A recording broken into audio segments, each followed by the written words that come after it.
Good evening, everyone, and welcome to, well, I'm tentatively calling it right now Thursday Things.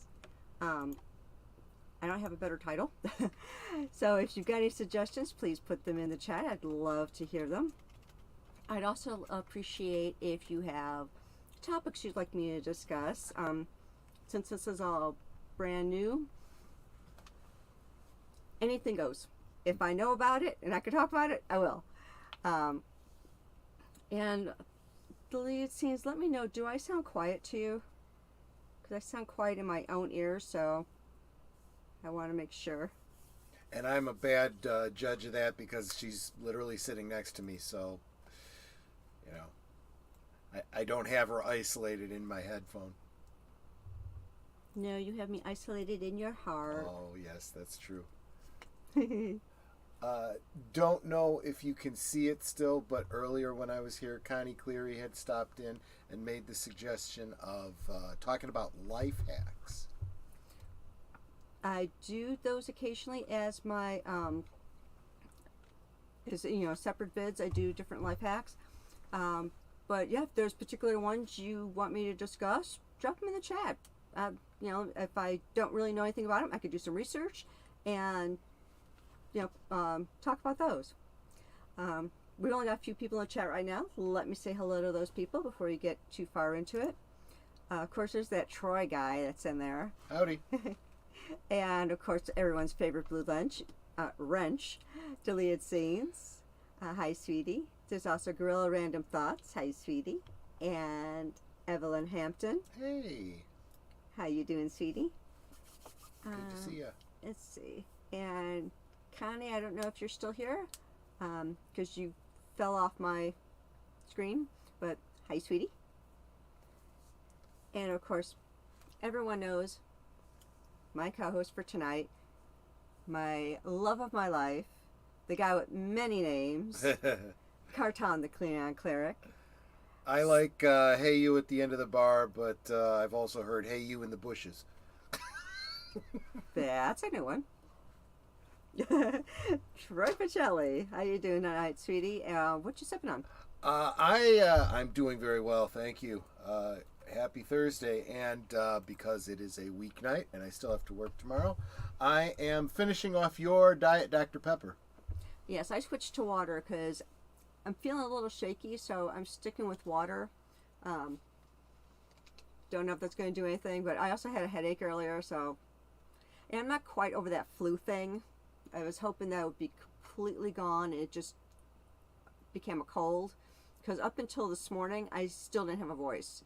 My voice seems to be back now, but who knows. And welcome, Padawannabe. Just stopped in to wave. Good to see you, my friend. But yeah, so what are we talking about tonight? Well, as it was kind of mentioned on the giveaway stream, we have a lot of movies. I mean, a lot. We have over 1,000 movies. I have a database that is not up to date. There's probably a lot missing. There's actually some that probably need to come off. But we have 1,289 entries. Now, that means that many of those are like TV series, but that's one entry. So one out of those 1,289 is Smallville, and one out of those 1,289 is Star Trek, the original series, and so forth. So you can imagine how many more than 1,300 spaces Right. we have getting taken up. And you could see the bookcases behind me. Yep. Those are all of our movies. Well, most of what you can see there. Because let's see. I have to look at streamer because looking on YouTube, I'm behind. So there's one end. There's the other end. It goes to the ceiling and then to the floor. Yep. So there's a lot of movies there. And the way this kind of got started is I owned a few movies when I met Troy. He owned a few movies. We had friends that would give us movies going, hey, I think you'd like this. Here's a movie. Some of them I had gotten just because, like, we were buying them just because we wanted to be able to donate to a charity, and it was like Ellen Hampton would have a really bad movie and say, $2 to take this off my hands or something. So, I'd buy them just so I can donate to the charity and get a bad movie. And from there, it kind of grew to a point where Troy suggested getting the bookcases to put them on. And, of course, they're alphabetical. I mean, literally alphabetical. It's not like we just have all the A's together and all the B's together. They are literally alphabetical. And we have just about everything you can imagine up there. We have sci-fi, we have westerns, we have comedies, we have rom-coms, we have horror, we have kid films like VeggieTales. I love VeggieTales. I'm missing some genres in there, I know I am. You made a joke last night saying that we had just about everything except anime, but that's not entirely true. We do have some technical anime, because I do have Speed Racer up there, and although I guess it's not anime, I guess it would be considered kaiju, but I have Ultraman as well. Okay, so that works. We have movies about robots. We have movies about monsters, the Universal monsters to be specific. I mean, we've got movies on just about everything.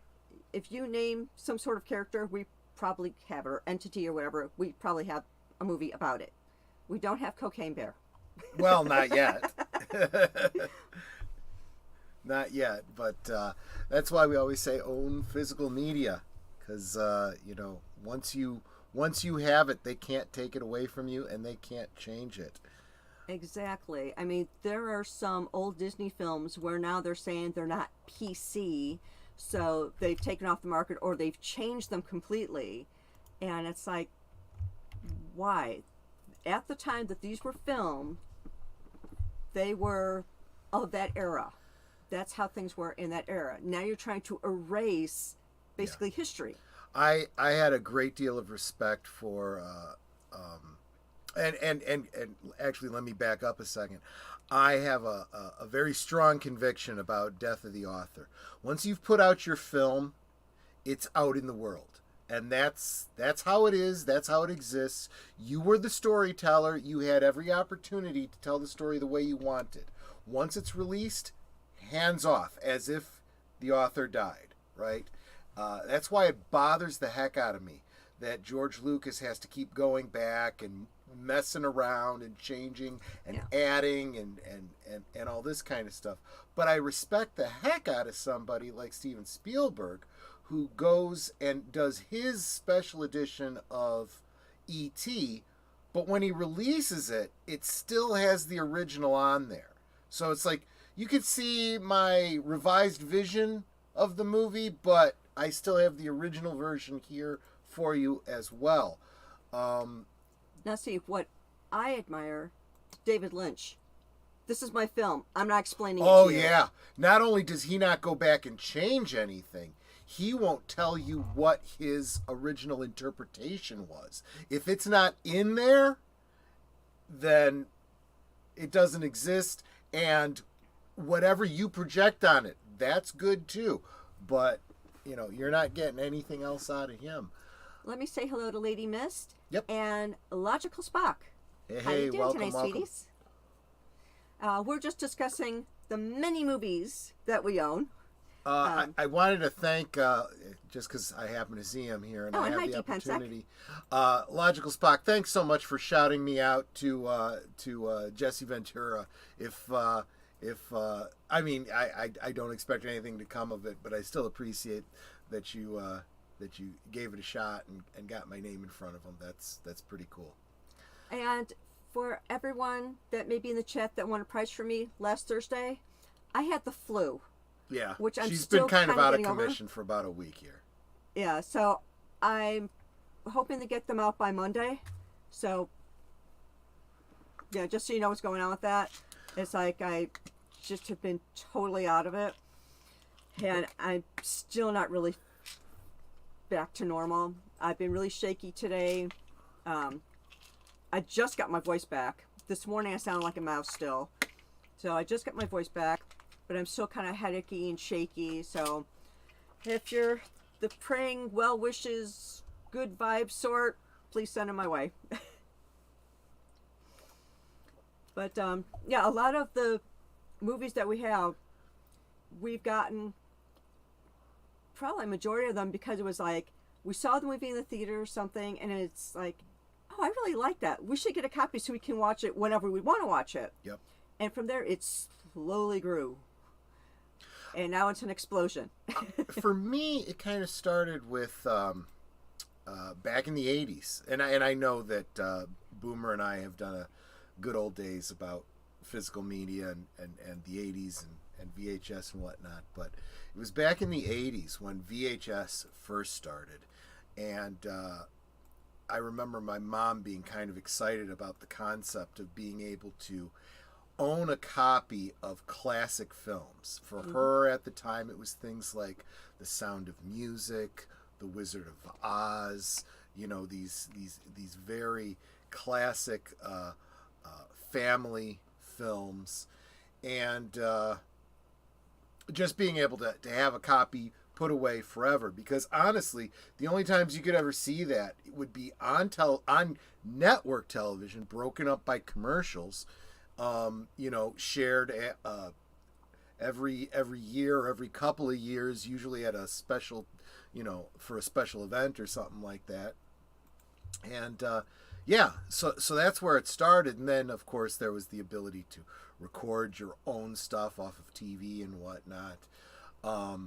And then when digital media came along, you know, DVDs, it's like, well, I take that back.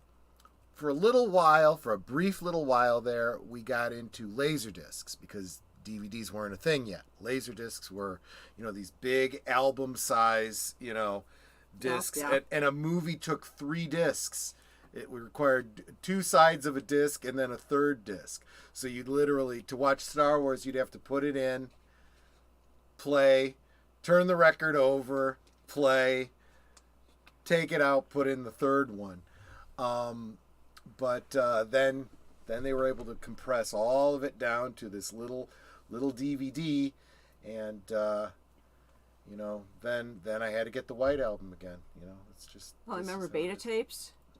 Beta tapes were, and I think everybody who knows the medium knows this. Beta was smaller, but it was a slightly wider tape. It had better sound quality, it had better video. So if you were going by merit, Beta should have won the media war, but VHS did, just because of marketing, and there's a number of issues. There's a lot of people that have done some great videos about that. And then the same thing happened with once Blu-rays came out. You know, it was Blu-ray versus HD, and Blu-ray ended up winning, and now we've gone to 4K and HD, and he's got to buy the White Album again. Yeah, and I got to buy the White Album all over again. Right. The format wars, exactly, David. That's exactly it. Yeah, it kind of reminds me of what's that movie? Is it Judge Dredd, where it's like Taco Bell won the franchise wars? Won the franchise wars, yeah, exactly.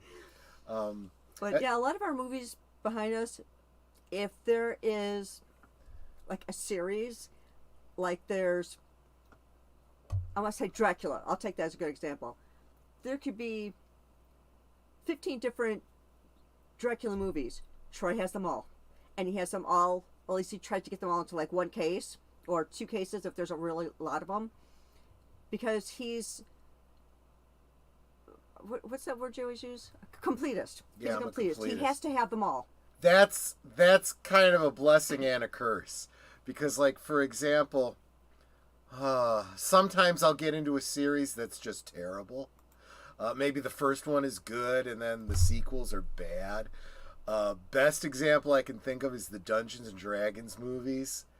So I got the first Dungeons and Dragons movie, which was okay, not really good.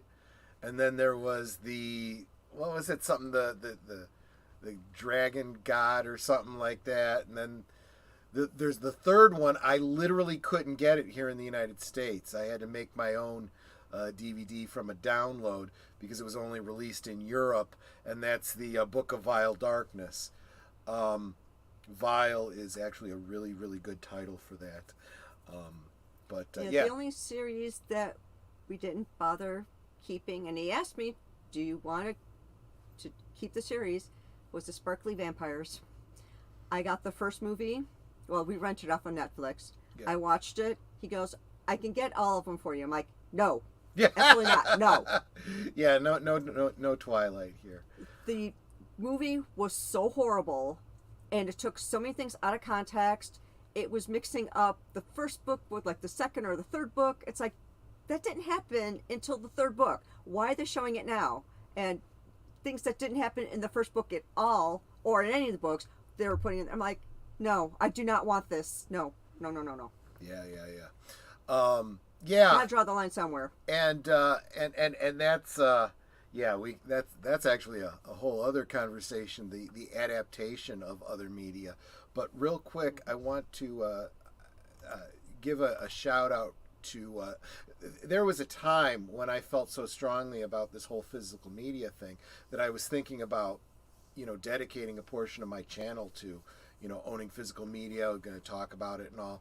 Then I came across Greg over at Fanzine, who I had on my channel as a guest last year, and he every week he does the physical media show. I think that's on Wednesday nights.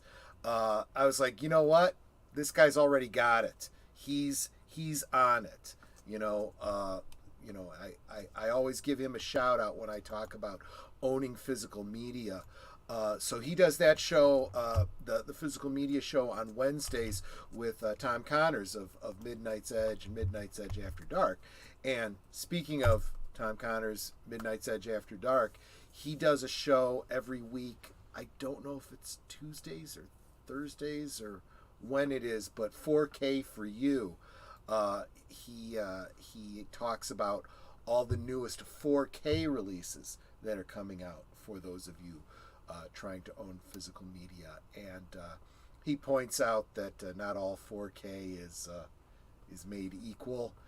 You assume that 4K means it's the best quality and so on and so forth. Nah, not necessarily. It's kind of like when they started putting stuff on Blu-ray, or even when they started putting it on DVD.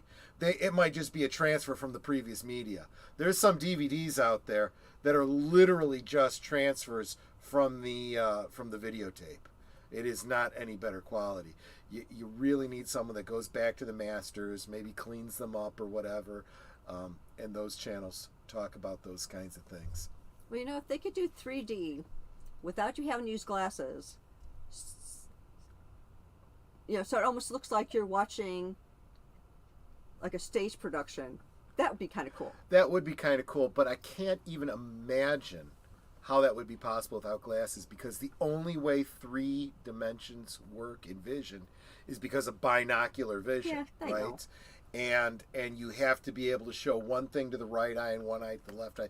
The only way to manage that is with glasses of some kind. And honestly, I think it's getting to the point where you don't want the gray or the red and green, cardboard glasses on your nose watching a screen. You want like the headset type thing.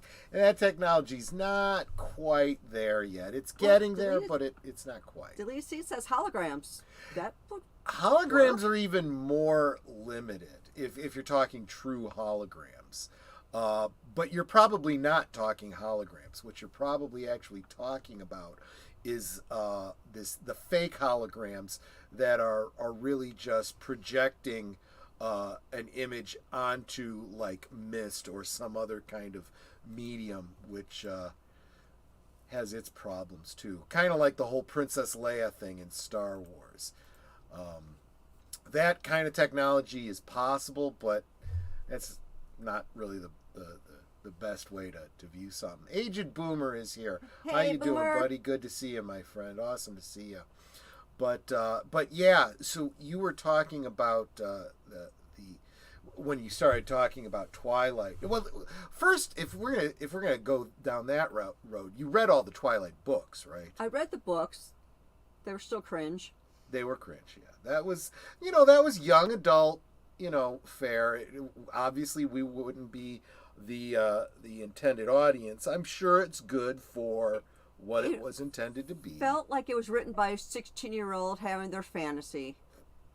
Well, that is the audience, at least. So yeah, I get that, but I am not going to judge the books. The books are what the books are, and I personally am of the mind that if a story is good enough to interpret into some other medium, such as film in this case, you should kind of be faithful to that story. Make a good faith effort to translate it as best as possible. And so you were saying that, in your opinion, they did not do a very good job of that. No. When they did the movie, they took way too much creative license, so it wasn't really like the first book at all, because it was supposed to be representative of the first book, and it really wasn't. Yeah. And it was just horrible. It would be like if George Lucas didn't edit Star Wars. Yeah, right. Well, Marsha Lucas, yeah. She was really the one that That's what I mean. She edited it so it looked good. Yeah. But if no one touched Star Wars, that's how horrible it would have been. Yeah, I hear you. There are very few examples of books. Well, in recent years, going farther back, they did a little bit better job of it. But obviously, Peter Jackson with Lord of the Rings comes to mind. But actually, even if you just look at Peter Jackson, you can look at Lord of the Rings and say he did a great job. But then, because of studio involvement and oversight and mandates, we get a Hobbit trilogy that, you would have to take away 2/3 of that trilogy to get it close to being accurate to the original Hobbit. I have many times described the translation of a book to a movie being very similar to linguistic translation. So a lot of you guys know that I've studied Klingon. Studying a constructed language is a great way to understand, well, actually, not just a constructed language. Learning any new language is a great way to understand the concept of language. When people say they want to translate something, I want to say, what's an idiom? Throw out an idiom. I didn't plan this out, so I don't have one in mind. An idiom would be like, fast as a racehorse. Okay? How would you translate fast as a racehorse into Klingon? Well, Klingon is an alien language. There is no word for horse. And if there was a horse, maybe that wouldn't be the phrase they would use. Maybe they don't have that kind of a concept. Maybe they would have a different idiom. Fast as a photon of light or something. So what are you trying to communicate when you translate? Literal translation is not what you really want to do. You want to transliterate. So when you are translating a book into film, the mediums are different, so the way you tell the story might have to be different. So an example of that I bring up is the graphic novel from DC Comics by Alan Moore, The Watchmen. The Watchmen is classic, but for years, for over a decade, people said you can't translate it to a movie. And any fan of that book would be like, yeah, I just don't see how it would work. Because the way it was told in individual comics that were then collected, and it started out with like prologues that were like clippings from a newspaper that told you some background, and then it got into your mainline story, but then that would be offset with apparently background characters, a little kid reading a comic book at a newsstand that have nothing to do with the main line of the story, but then you would go into that kid's comic book and it's a story about a pirate. It had nothing obviously to do with the mainline story, but thematically it was very, very important. So when Zack Snyder comes along and decides to make this movie, he's like, you know what? The movie that we're going to do, the 2-hour movie that's going to be, put up at the theater is going to be the stripped down, just the main story of the characters, the superheroes and their story. But then when the DVD came out, there was a separate DVD that had the motion comics of that pirate story. And there was like a behind the scenes sort of feature that in like a news footage kind of thing encapsulated all of those news articles and stuff. It's a brilliant way to get all of it in,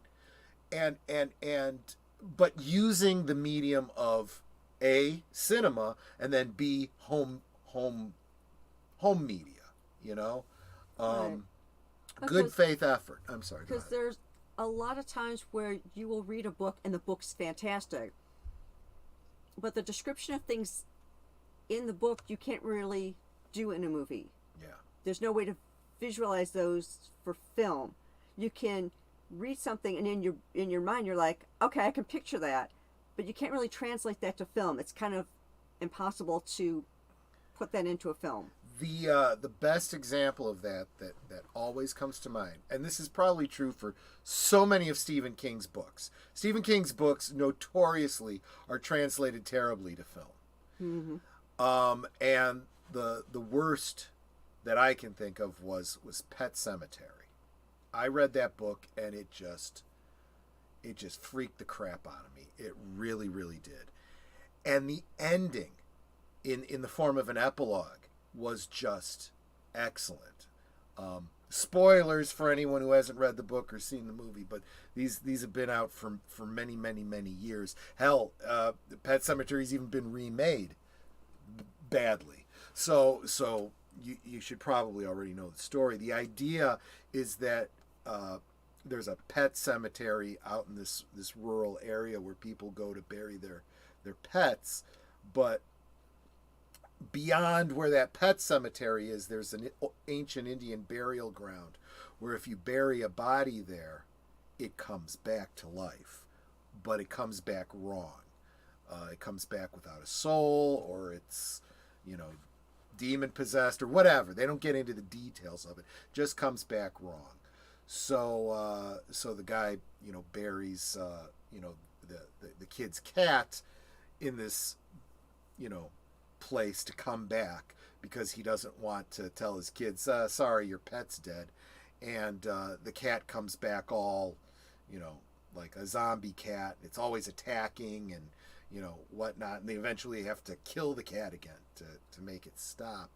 Well, when his son dies, he is so grief-stricken, he takes and he buries his son in this burial ground, and he comes back wrong and starts killing everybody, and he ends up having to kill his son again, and which is so sad. Yeah, which is terrible and tragic and horrifying to begin with, right? In the book, it does this setup where it's implied that there's a lot of speculation as to why they come back, how they come back, what the, in quotes, rules are for this supernatural event. And the guy that tells him about it says maybe it takes, if you leave a body too long, maybe that gives the evil a chance to seep in. Maybe if there was some way you could bury them, like right away, maybe it wouldn't. So when his wife dies, his son, kills his wife. So now he hasn't learned anything. He's going to go bury his wife now, and he's He's thinking maybe if I take her right away and I don't wait, she'll come back okay. And in the epilogue, he's already buried her and he's in his bedroom playing solitaire. And it describes him hearing the door downstairs open and hearing the footsteps downstairs and then coming up the stairs. And he doesn't turn, he doesn't look, he hears the door behind him open. He feels the hand on his shoulder behind him. He looks down and the fingernails are all encrusted with dirt from having crawled out of the grave. And he hears his wife's gravelly voice say, "Darling." And that's where it ends. Open-ended. Did it work? Is she going to be okay? Is she going to kill him? You know what happens, probably. But you don't know for sure. You are left with the same ambiguity that he had when he buried her, right? Maybe this time it'll be better. Maybe if I find the milk spoiled and put it back in the fridge, tomorrow it'll be okay, right? So when they film it, did they film it the way I describe it? Did they leave that ambiguity? Do you just see the hand? No. He turns around and there's this zombified, with the eye hanging out and goo coming out of her mouth. And she, darling, and she goes in to kiss him and she's got a knife behind him. It's like no subtlety, no, you didn't even try for the spirit of the story, Yeah. That's the kind of thing I'm talking about. And we were talking about how to describe things in movies that were in books. D. Pensick said, as in Dune, how does folding space look? Exactly. How do you make that into a visual in a film? Yeah. David Pensick said, isn't there 2 Pet Sematary remakes? Is there? You might be right. So there was the one where Denise Crosby played the wife. She's the one that I was talking about, at the end. There was another version, and I think it was a theatrical. You're saying 1992 and 2019. Yeah. Those are the 2 film versions that I know of. I don't think there was any others. But that's the problem. That's another thing. Stephen King has this way of going, yeah, they made my movie and it wasn't good. Now I want you to remake it like this, and I'm going to take more control over it. And it's not better. It's not better. Yeah. It still sucks. It's like the plot to every Dean Koontz book. It's the same. Just the character name change. Kind of true.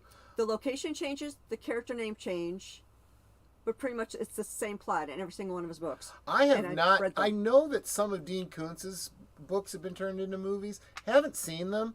If anyone knows if there's any good ones and can suggest them, let me know. I'll check it out. But I kind of imagine they're probably just as bad as Stephen King's. Well, you saw the one, Odd Thomas. And that was pretty good. It was okay, great, but the book was better. Okay. Yeah, absolutely. There's one other, actually. There is a Dean Koontz trilogy about... it's Dean Koontz' version of Frankenstein. It's like a modern sequel to Frankenstein. And they did a film that I think was meant to be like a pilot for a series. It was a good start, but it didn't go anywhere because they never continued with it. Hail the Lore, welcome, good to see you. Can't stay, but just wanted to drop in and show my support. You guys are awesome, and a special hail to the lovely lady on the channel and in the chat. There you go. Awesome. Thank you. Thank you so much, my friend. But yeah, so that brings me to another area of physical media that I own and collect, and that is the fan edit. So for all of the films that are out there that are good attempts but not quite there, I mentioned the Peter Jackson Hobbit trilogy that should never have been a trilogy. I Fans have done edits to make it more faithful to the lore. Single movie, just the story of the Hobbit, as told by Peter Jackson. Obviously, I've gotten a hold of that. I've made my own DVD of it, so when I choose to watch The Hobbit, I just watch that fan edit of it. And then what's the one with the vampire? Where they took out the love story. So there's actually two stories. One is the Bram Stoker's Dracula, which was a great movie. Don't get me wrong. The tagline for Bram Stoker's Dracula is "Love Never Dies." But any fan of the original Bram Stoker's Dracula, if you call a movie Bram Stoker's Dracula, I feel like there's an obligation to be true to the author, and so Bram Stoker's Dracula, the fan edit is no, it really is Bram Stoker's Dracula. That's the title. And they take out all that reincarnation and love story stuff. The tagline for it is "Love Never Was," which I find quite humorous. The other one that's in the same vein, pun intended, is Mary Shelley's Frankenstein. That was a great movie. That's Robert De Niro as the creature. Excellent film until they get to the very end, where for some reason they combine the death of Elizabeth with the creation of a bride for the monster, and it's not good. So if you just trim off the ending a little bit, it's a much better story. So And yes, and that's right. Age of Boomers pointing out that we did a watch party of Frankenstein on our channel, right? we did. And as I said in the beginning of the stream, for those of you who are just coming in or came in a little bit later, this is tentatively being called Thursday Things. Yeah. If anyone's got a better name, drop it in the chat or DM me. I'm happy to take things into consideration. Since this is going to be eclectic, really anything goes. Yeah, it's not necessarily going to always be about physical media or whatever. It's going to be different stuff all the time. I am also looking for guest hosts so that I have somebody different on each week because my husband's not always going to be available. I can't always bug him. So if you're interested in being a guest host, let me know. Either drop in the chat or DM me on. I'm on Twitter. I'll actually put my email in. Email MeWe. I'm on MeWe. Twitter. She's even on Facebook. If anyone else is still on Facebook. But yeah, or fascist book as I call it. Yeah, on Twitter I'm Netters Network. Netters. How do I spell my name? Netters Network. MeWe by my actual name. Facebook, my actual name. Okay, so those are all the places you can reach me. There you go. And it's like, yeah, if you're interested in being a guest, let me know that you're interested and let me know your availability. Keeping in mind these are Thursdays. Yeah. Yeah. So if you're available on a Thursday and you'd like to be a guest, yeah, let me know. And as I said, if you've got suggestions for a name right now, Thursday Things seems to work. So I'm going with that for right now. But yeah, I'd love to have all of you on as guests talking about your channel, your hobbies, whatever comes to mind. And Delia Scenes already said, count me in. All right, awesome.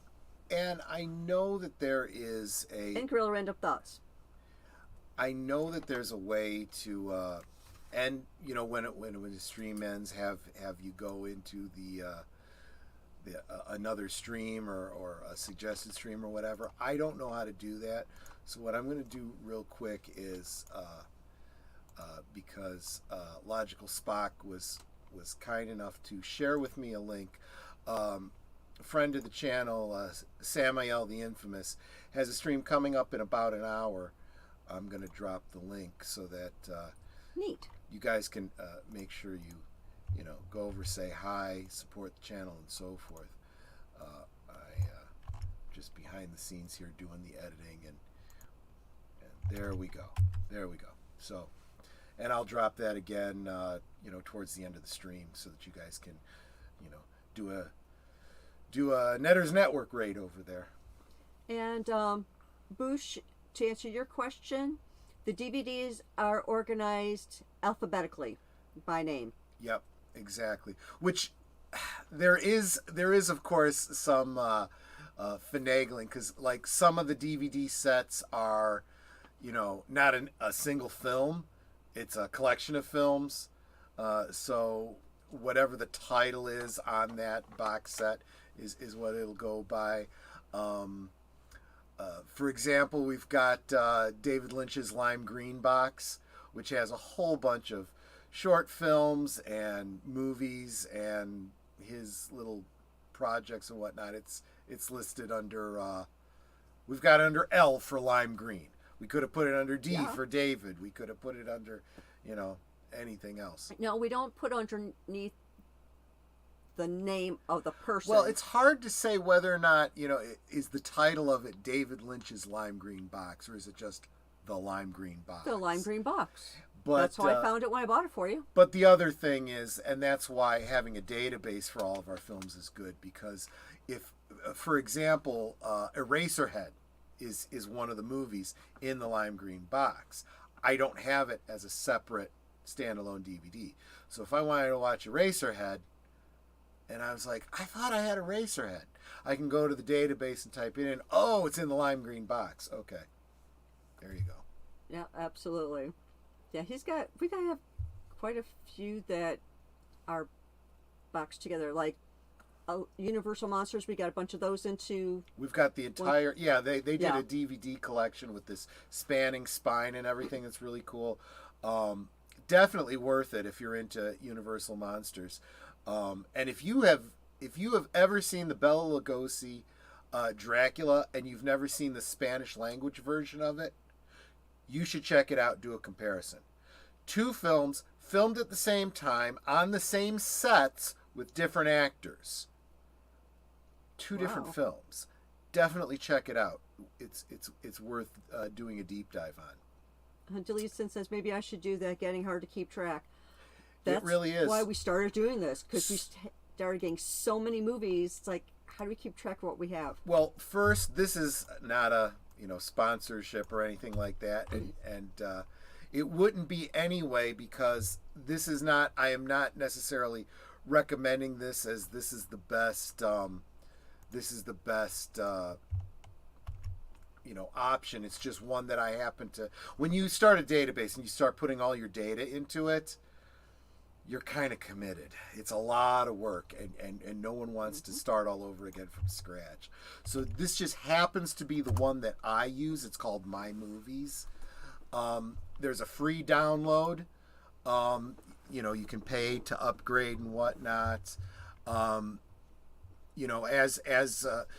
one of the nice features of it is if you put in a movie, you can pull in information from IMDb into the database.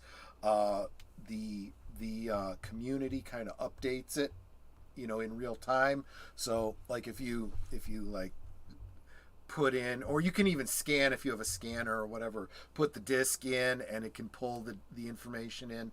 Let's say Finding Nemo. You put your disc in, it pulls it in. Do you want to add it? Yes, add for keeps. Okay, now it's in your database. It says, there have been updates to the database information. Do you want to update it? Yes. And it downloads the actors and, all the stuff from IMDb and stuff. And now Does it also put the genres like comedy, children's? Yes. If, again, assuming that it's there. If it's on IMDb and whatnot. If not, you can add it yourself and then upload it to the community so it will be there for other people. What about the rating? Like rating R, rating PG? Yep, all of that. Cool. Actually, right now I'm on Angel. So let me go to A Good Year. I've actually never seen this. Yeah, I've never seen A Good Year. So No, I meant I've never seen Oh, the yeah, yeah. database because you maintain you know it. what? I don't. Let me go ahead and share my screen. Go It's ahead. gonna be kind of hard to see because it's tiny, tiny, tiny. It's not like you're showing PII, so yeah, go ahead, share your screen. Share screen. Entire screen. There we go. Okay. I don't see anything, sweetie. Down below, you got to add like you're adding another guest. Oh, there you are. Got your stream. Okay. There you go. And so this is a movie called A Good Year. It's one that we have in our collection. We've just never actually watched. We can see that the running time is 100 and, does that say 18 minutes or? 118. 118 minutes. This is the, if you wanted to go to IMDb, this is the IMDb number for it. It is rated PG-13 for language and some sensual content. We have it in NTSC, that is, the North American encoding version. This is the text from the back of the DVD with the about and whatnot. What genres? It is comedy, drama, romance. The studios are 20th Century Fox and Dune Entertainment.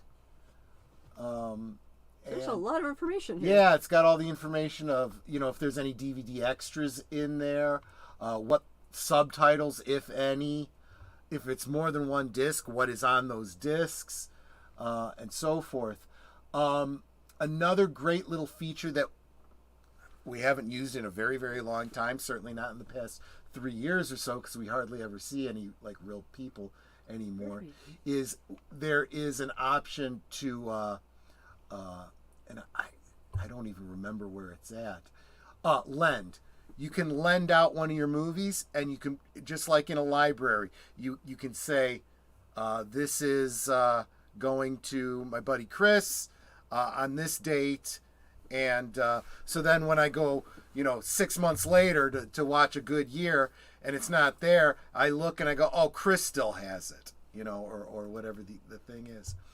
And hey, Loki's Morning Mischief. Good evening, Loki. Good to see you. Loki is an awesome YouTuber who has... he's one of those big YouTubers that is just so awesome that he has not let it go to his head. He likes to help the community and the smaller YouTubers. So I so appreciate him. He reached out to me last year and said, hey, I want to get you on my channel. And I, guested on his channel, and he's just awesome people, and I'm so glad he's here. And Loki, if you would like to guest on my channel at any time, let me know. I'd be happy to have you. Yeah. This is just a new thing I'm starting on Thursdays. Right now I'm thinking every Thursday. Netter is as new as they come. She last week just celebrated 200 subscribers. I know that's nothing to the bigger channels, but it was important to her. And so she decided she was going to start live streaming every Thursday because it seemed to be pretty open. Everyone was saying, go ahead and do it. So I said, okay. And speaking of doing things, please check to make sure that you are subscribed to me. If you haven't subscribed to me yet, please do. I'd appreciate that. I always sub back. And if you believe you already subbed to me, please double check that you are, because Facebook likes to not Facebook.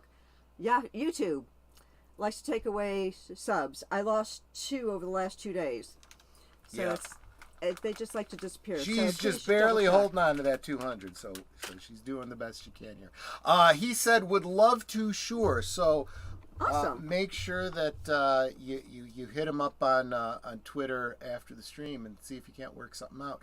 So the reason I brought up Amityville Horror, so you can kind of see, and again, I know it's tiny, it's really hard to see this, but so you can see I've got Amityville, I've got Amityville 2, and I know I have at least 1 or 2 of the other Amityville films. again, haven't gotten them in there yet. So we really have more than you're seeing here. But Amityville was one of those movies that scared the crap out of me as a kid. And I picked up a copy of it, and I said to Netter, I'm like, I know you don't like horror movies, but I'd really appreciate it if you sit and watch this movie with me. I'll be sitting right here with you. You know, it's cool. We'll keep the lights on and everything. But, you know, I want you to kind of see what I found scary as a kid, what affected me, and you'll understand why I'm as screwed up as I am. So we're watching this movie, and I'm telling her the stories about how, you know, how it really just messed me up as a kid. We're halfway through the movie, and she looks at me and she's like, have we gotten to the scary part yet? And I'm like, honest, this scared the crap out of me as a kid. Let me tell you something about Amityville Horror. Amityville Horror is ostensibly a movie about a haunted house possessed by the devil with a gateway to hell in the basement, and you know, the Lord of the Flies is manifest with a fly infestation, and you know, sewage, and you know, that. You watch this movie as a homeowner, and it takes on a whole different kind of horror. You realize that that's not a gateway to hell that's in the basement. That's a sewage problem, and that dripping from the walls, that's the sewage backing up in the pipes in the walls. And that got flies. And the flies in the front room, those are the flies that are attracted to the sewage problem. You know, I mean, I'm looking at all this and I'm like, these were homeowners that ended up with a money pit and they couldn't get out of it, so they marketed it as a haunted house to try and get out of it. That's the horror. Yes, Amityville in space. And is Amityville... Oh, yes, there is an Amityville shark. He's not even kidding, yes. Yeah, Boomer said the sequel was messed up. I hadn't heard about Amity in Space or Amityville Shark. It's like, does everyone want to have a shark movie? This is one of those franchises that you got to understand that anyone can make up a fictional story about a house in Amityville and call it Amityville whatever. And there's a lot of horrible B films out there. They're really just fan films that are released directly to DVD, and they make it onto IMDb, and you know, they're things that exist. But actual movies in the franchise, you know, that are licensed by the Lutz family or whatever, I think there's only two. I think it's the original film and the Possession, which is very, very, very loosely based on the family that inhabited the house before the Lutzes did. But well, they said that Defoe made up everything. He just killed his family because he was nuts. And then tried to say that he was possessed, and he was trying to get off on insanity charge. And they changed the names of the family because, yeah, they took the basic idea of a guy going crazy in the house and killing his family and completely changed the family and all their names. Probably so they didn't get sued, you know, because, you know, those are real people that don't want to be misrepresented. But yeah. Do you want me to take this down now? Oh, yeah, I can do that too. Yeah. There we go. Oh, I didn't know you could. Okay. Cool. Yep. So yeah. So that's what we do to keep track. And yeah, Netter and I are probably going to have to take a couple weekends and just start from A to Z, going through and seeing if a movie's in the database, and if it isn't, add it. And if there's something in the database that's not up on the shelf, maybe just take it out of the database. Yeah, because I know there are some movies that we lent to people that we never got back because I never put them in as lent. So yeah.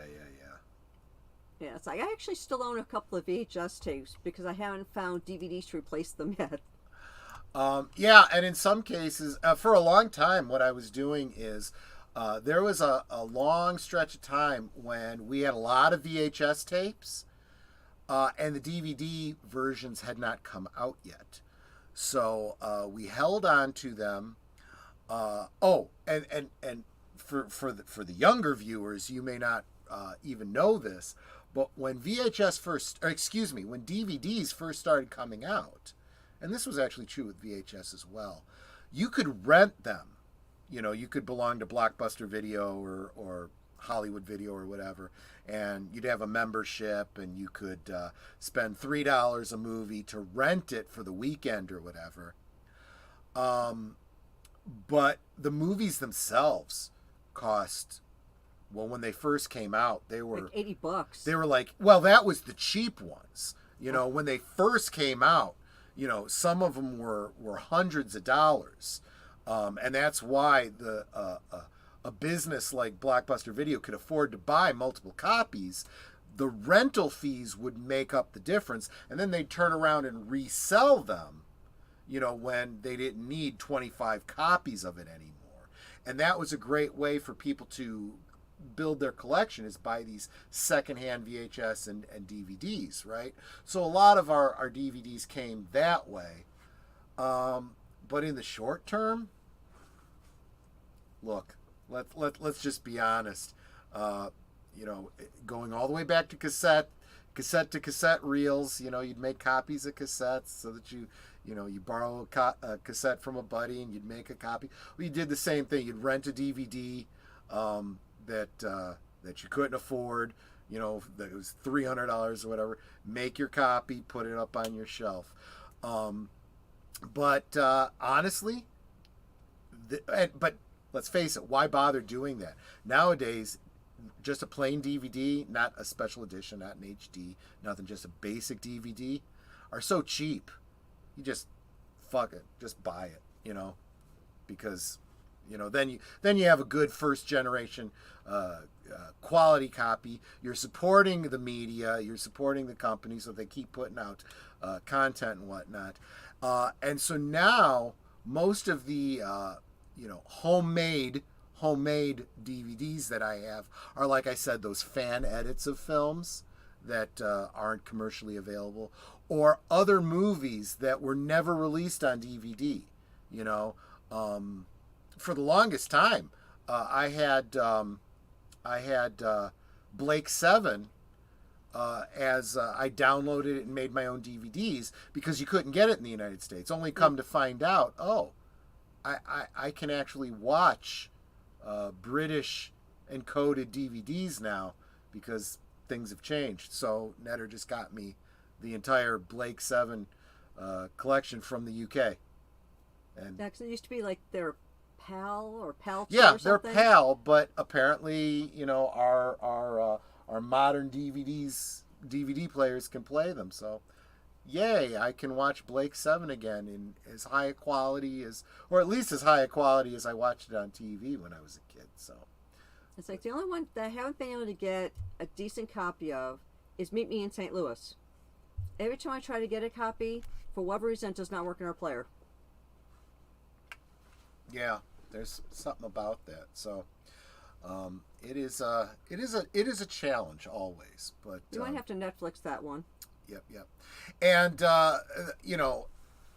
there's also the shortcomings of the releases, right? You're kind of at the mercy of what gets released. So, for example, the Real Ghostbusters, the cartoon series, the whole thing has not been released in one collection. We bought the collection, the most complete collection that was released, but there's some stuff missing. They're not all there. There's a couple seasons that haven't come out. I know that Tom Connors over at Midnight's Edge After Dark knows the details of what was and was not released. I've never dug that deep into it, but that can be frustrating, or things come out for a limited time, and if you didn't know that and didn't get in on it, it's no longer available, and secondhand the discs are like hundreds of dollars because they're that makes me nuts. Like what? That makes me nuts. Oh, it's absolutely. Like, limited time. It's like, okay, so this is not going to be available again, and then secondhand market. Pew. Yeah. So a great example of this is the Filmation live action Secrets of Isis the old Saturday morning show. It was a spin-off from Captain Marvel, which you kids call Shazam these days. Great show. I loved it as a kid. It's hokey. It doesn't hold up as well. You know, it's kind of in that genre of like, it would be hard to even hold it up by comparison to Wonder Woman, but it's that kind of, you know, thing. Think of it as a Saturday morning version of what CBS had with Wonder Woman and Linda Carter, right? Half-hour shows, kind of goofy, poor special effects. But yeah, that was put out by Warner Brothers. I don't remember what it was called, but it was a limited release. What you would do is you would order it from them, and they literally printed the number of copies they needed based on the orders that they got. It was like a print on demand kind of thing. And when they stopped doing it, they just stopped doing it. You can't get it anymore. Now you have to get it secondhand, and it's just crazy how expensive it was. I think we spent like $40 just on this one little, I think it's like a 2-disc set. It's not a lot of episodes. Yeah. But now they go for way, way more, and that's just so damn frustrating. But yeah, it's like I can't stand it when they take something and then they totally scalp the price. Cause it's like, oh, well, this is really hard to get, so I'm gonna mark up the price to $100. Yeah, for this one disc or whatever. It's totally crazy. Yeah. So, what is your? Oh gosh. I don't want to put you two on the spot. Well, I was going to say what would be your favorite movie that we own, but that's not fair. That's hard. Got a couple. The Blues Brothers. I've watched it over 100 times. Yeah. And some people might think this one is weird, but it's a Robin Williams film called What Dreams May Come. Oh, that one kills me every single time. That one is such a heart tugger. Hard watch. That you need to. I need to be prepared with a box of tissues, and I just got to have the emotional energy to watch that movie. That's tough. And then there's a foreign film called King of Masks. King of Masks. Yeah. So it's like, I have eclectic taste. I mean, if you've seen any of my videos, I'm eclectic. Everything about me is eclectic. Yeah. So, yeah, it's like my taste in movies is eclectic and all that because I like variety. You know, if I'm going to watch a movie, I might want sci-fi one day, horror the next day. You never know what you're going to be in the mood for. So we have all these different genres and, you know, tastes vary. I'm kind of glad that the price on TV series collections is coming down and they're getting really affordable. I think I talked on my channel a while back about how I had bought the Blu-ray collection of Buck Rogers because it was so hard to find a version of Buck Rogers that had both the cinematic pilot cut as well as the syndicated pilot cut with the added footage at the end. Let me break with what I'm saying to real quick say hi to Brandon the anime guy who just stopped in to join us. Good to see you, my friend. Thanks for joining us. Yeah, so that's when I end up getting Blu-rays. I end up getting Blu-rays when there's something about the Blu-ray that isn't on the DVD, you know, or for some DVDs, the DVD is no longer in print. You can only get the Blu-ray. I actually ran into that, and it was Agent Boomer that helped me out with this. There was a bunch of Hammer horror films that I wanted to get that were just like out of print and just insane prices. And then Agent Boomer pointed me towards a couple of sources for Blu-rays, and I'm like, oh, it got released on Blu-ray, so they're not putting it out on DVD. And okay, I guess I'll just get the Blu-ray. It's like many years ago, I was trying to get a copy of Night of the Lepus, Yeah. It's a horrible movie. It really is. It's about giant bunnies. Attack of the Killer Giant Bunnies. That would have been a Yeah. better name for it. And of course, I want it because DeForest Kelly's in it. Star Trek fan. He's a Star Trek person, you know. And the only place I could find it was getting a bootleg copy from some company that basically did bootleg copies. Because I came to find out that it was never released on VHS or DVD. At least at that time. The person had recorded it off of television, Yep. took all the commercials out, and then was selling VHS copies. And I got it for like $20. I think I still have it. But that was the only way to get that, because if it wasn't released, how else are you going to get it? You know? I love the write-up in Amazon. Whoever persuaded MGM to make a movie about giant bloodthirsty bunnies must have been some kind of mad genius. Of course, some of the movies that we own is because someone told me about them, Yeah. and then we got them because King it's of like, Masks is a great example of that. yeah, it's like that one. A member of our church had told us about that one, and it's like, it just sounds so interesting. I got a copy of it, and I love this movie. Same thing with Il Postino. I used to work for Sony Theaters many moons ago, and I used to work at the Fine Arts Theater where they played a lot of those artsy fartsy movies, and I had seen it there, and I'd seen it there a couple times because, well, I worked for the theater, so I got to watch the movie as many times as I wanted. And it's like, I wonder if I can get a copy of this, like, to own. Later on, it came out on DVD. I was able to buy a copy, so that was nice. Troy told me about Heartbreak Ridge. We didn't own a copy. We bought one. Yeah. Watched the film. Loved it.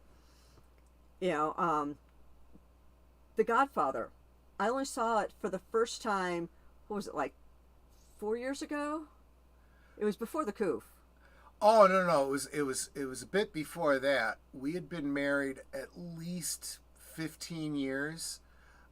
So I'm going to say almost 15 years ago. We went. Was it that long ago? It was Christmas at my cousin Diane's house, and when we got there just as they were playing The Godfather, and it was the scene with where Sonny is getting shot at the toll booth, and they had it on the big surround sound speakers and stuff, and so, you know, ding dong, door opens, and I'm like, Merry Christmas. I'm like, that's Christmas in an Italian house. So that was the first time I think that you saw The Godfather. Well, I only saw parts of it. Yeah, you only saw parts of it then. Because most of the time I was sitting in the kitchen talking to his aunt, Yeah, or his cousin. yeah, and that's And then pretty much I was how like, it goes. he's telling me about the movie. I'm like, I've never seen it. So we own it, Yeah, and we finally just sat down one weekend and watched all of them. yeah. And it's like, oh, okay, this is kind of interesting, you know. And look, I know that there's people out there that don't like the third Godfather film. I do. I really do. It's not perfect. There are some things that are a little cringy, like the casting of Sofia Coppola. But in fairness, she was a last minute replacement. I mean, people like, oh, okay, because she's, you know, Francis Ford Coppola's daughter. No. Yeah, I mean, it kind of is, but she was a last minute, you know, addition, filling in for oh gosh, what's her name? From Beetlejuice, and Stranger Things. Oh, come on, deleted scenes. Big Al, I help me could out picture here. her face, but I can't remember her name. She does the dance. Yeah. She was. Winona Ryder? Winona Ryder. Thank you. There you go. Yeah, both of them got it for me. Thank you. Yeah. Winona Ryder was originally supposed to play that role, and she begged off, suffering from exhaustion or something like that. So that's why we got. The story's still good, even if, you know, the casting's a little cringy. I still think it was a great movie. I still think it. Is it as good? I don't know, but I feel it rounds out the trilogy pretty well. I'm kind of happy with it. I feel like it's the Return of the Jedi to Star Wars. You know, is it as good as the first one? Is it as good as the second one? Maybe not, but it rounds out the story. It's still pretty darn good. You know. And then I had to watch Goodfellas. Fellas. Good Feathers. Good Feathers. The Warner Brothers parody of Goodfellas. But yeah, Goodfellas is a good one too. We did a rewatch of that on my channel too. Or was it Big Al's channel that we did it on? It could have been mine. It could have been. I don't remember. One of the three of us. No, it couldn't be Goodfellas because we haven't gotten to the G's for you. So But before I started doing alphabetically, I could have. I think it was my channel because we did it for Ray Liotta when he passed. You can always tell when I'm talking to Trey because I'm looking over my laptop to talk to him because he's like 4 feet in front of me. Exactly right. Yeah, Big Al confirmed it was my channel. Yeah, it was when Ray Liotta died. But yeah, there we go. So yeah, so that's. I am Winona Ryder's unrequited love slave. Did I say that out loud? I don't know if you did or not. You typed it in the chat. You goof. Oh, I hear you, man. She, when I was a teenager, I kind of had it bad for Winona Ryder too. But does anyone have any questions about our movie collection or anything like that? Drop it in the chat. Oh yeah. Because I'm thinking of wrapping up pretty soon. I said this is the first one of these, so still kind of playing it by ear. Not totally perfect, working out the bugs on how things are working. And not to mention the fact I'm still trying to get over the flu, so kind of, bleh. Yeah. And Lady Miss said The Haunting, 1963 is a good old ghost story movie. I know I've seen it. Who is that? The one with Vincent Price? The Haunting. It sounds familiar. I've probably seen it. I love all those old movies. The older movies are so much better than some of the ones they've done today. Oh, okay. This is Julie Harris and Richard Johnson. Gosh. Do we have that one? That is no. Well, we might in one of our horror collections. You know what? Let me check the database. How about Greatest Show on Earth while you're in there? Okay. Big Al said that's House on Haunted Hill. Yeah, he's right. He's absolutely right. And then Deleted Sin says Haunting of Hill House. Yes. Lots of hauntings. Lots of ghost movies. Do you have career opportunities? Well, my company is hiring. I don't think I have one called Career Opportunities. Watch Yeah, it doesn't look like we have dark The on a Haunting. windy night. Which one don't we have? The Haunting. I know we have a lot of ghosty films. Yeah, I don't mind supernatural films at all.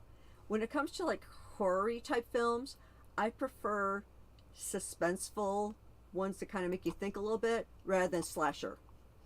So like there's that one with Nicole Kidman where her children have this allergic reaction to light, and it becomes a little twisted to find out. I don't want to spoil it for anybody, but there's a twist in there where you find out something really bizarre about her and her kids. Yeah. Big twist ending.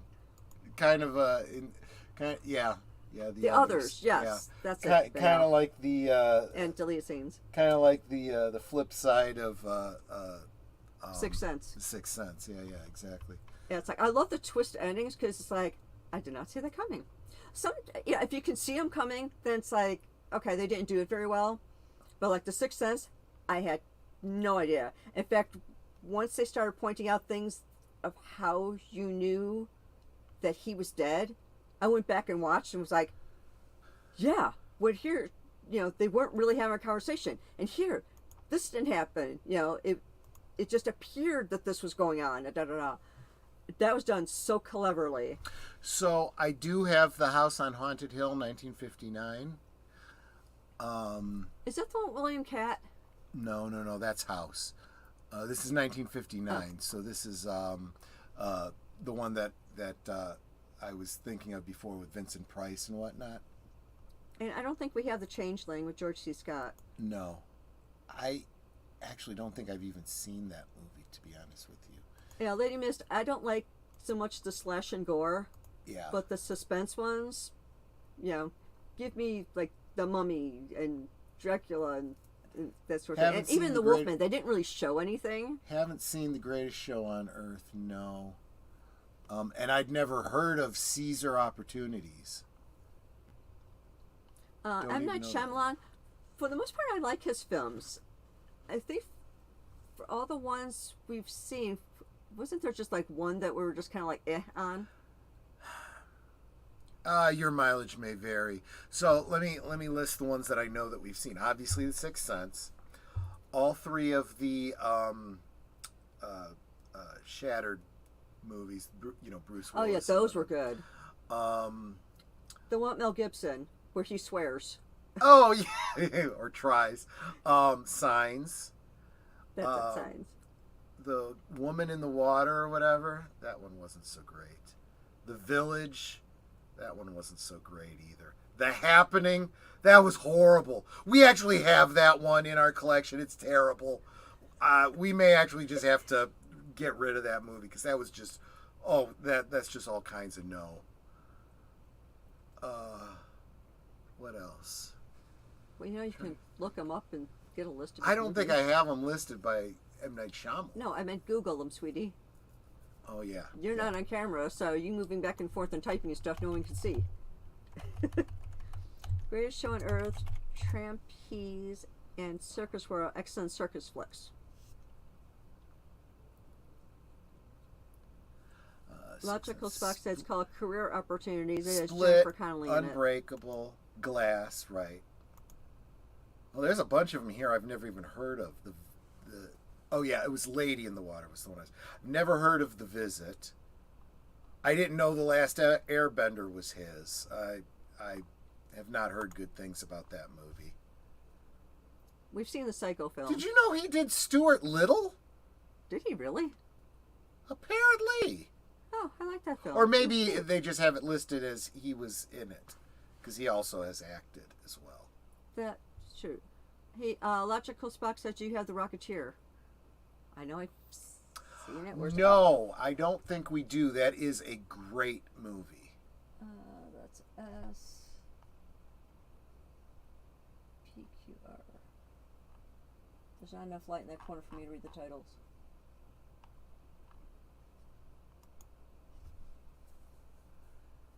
Yeah, I can't read the titles. There's Age of a Boomer little says too The dark. Visit is freaky. Are you recommending it, or are you just saying it's freaky, but you're probably still not going to enjoy it? And is it freaky or is it freaky? I mean, yeah, that does cover a lot of ground. I mean, Eraserhead is freaky, but Because freaky can be Chances is weird, not, or freaky can be like that's really out there. I actually liked The Rocketeer when I saw it. There are other freaky movies that you see and you're like, I have no idea what I just saw. That's true. Actually, you could say that about Eraserhead. Actually, It's like House of Wax was a good movie. okay. Age of Boomer saying recommending. He recommends Visit. Okay, Yeah, House of Wax is good. and that's actually how we get some of our movies too. Like, we'll get them on Netflix. We'll watch them. If we like them, then we'll get a copy. Yeah, exactly. Because I won't get just any movie anymore. I'll pretty much watch it, see if I like it, and then if I like it, I'll get it. But it's like I'm not gonna, if I watch it, it's like no, it says eh. Yeah. Then it's like yeah. I'm I'll not gonna tell you bother. what. There's been a lot of movies that we've ended up watching and either getting or just otherwise enjoying because Big Al did a review of them and Yeah. never heard of them, and we're like, oh yeah, gonna have to check that out. Or a couple movies I got just because Vincent D'Onofrio's in them, and I'm a Vincent D'Onofrio fan. Speaking Like of, Serendipity. Speaking of which, this Saturday night we'll be Yeah. watching a Vincent D'Onofrio movie directed by Jennifer Lynch. Lynch. Called Chained. Two of my favorite people. That'll be back on this channel on Saturday night. Do you want to go through the Should we go through the week? We should do that. See, so today is Thursday. Friday on Last Call. Tomorrow night on Last Call, that's my channel. I will be, my guest will be Storyman Jack. He does original audio stories of all genres, informational videos on how to write, and pop culture articles and stories. And we'll be talking with him, and I will be explaining why you should be following him. We talk a lot about our favorite stories and how, even tonight, we've talked about how poor interpretations and subversions of our favorite stories are happening, and we're saying, stop remaking, stop translating, just make new good stories. Well, I want to bring you Storyman Jack, who brings some good stories. I just recommended one from not too very long ago to Big Al, because he did a short story about Sasquatch. And so yeah, that's tomorrow night on my channel. Do you have a drink that you're planning on having? Your theme drink? Yeah, I don't think anything fits thematically. See, we'll see how I feel at the end of my workday to decide what I'm going to drink. You might have to make up a drink and like call it the Bookworm or something. Or stories, yeah, books. I could do some research. Maybe there's already such a drink out there. But yeah, so that's tomorrow night. Saturday night, we already told you, over on Netter's. On my channel. Yep, Netter's Network. Watch party of Chained. If you don't have your own copy, it is streaming somewhere. But as always, I will be hosting an off-platform stream of the movie so that you can watch along with us. The link will be in the chat. As always. Sunday night, Aged Boomers channel, Geeky Geezers. We bring you the week's geek news that Boomer and I, were interested in, that you might not have heard about on other channels, or maybe with a slightly different perspective than other channels are bringing you. That is Sunday night, 8 Central, 9 Eastern. Monday, any? You know what? I'm looking at the chat here, hoping that Big Al and Aged Boomer can jump in and let me know if there's anything going on Monday or Tuesday with Soundtracks with Birdman, if there's a Batman show on Monday, or what the rewatch on his channel is Wednesday. I don't know. Which will bring us back to Thursday. Well, wait a minute. Tuesday.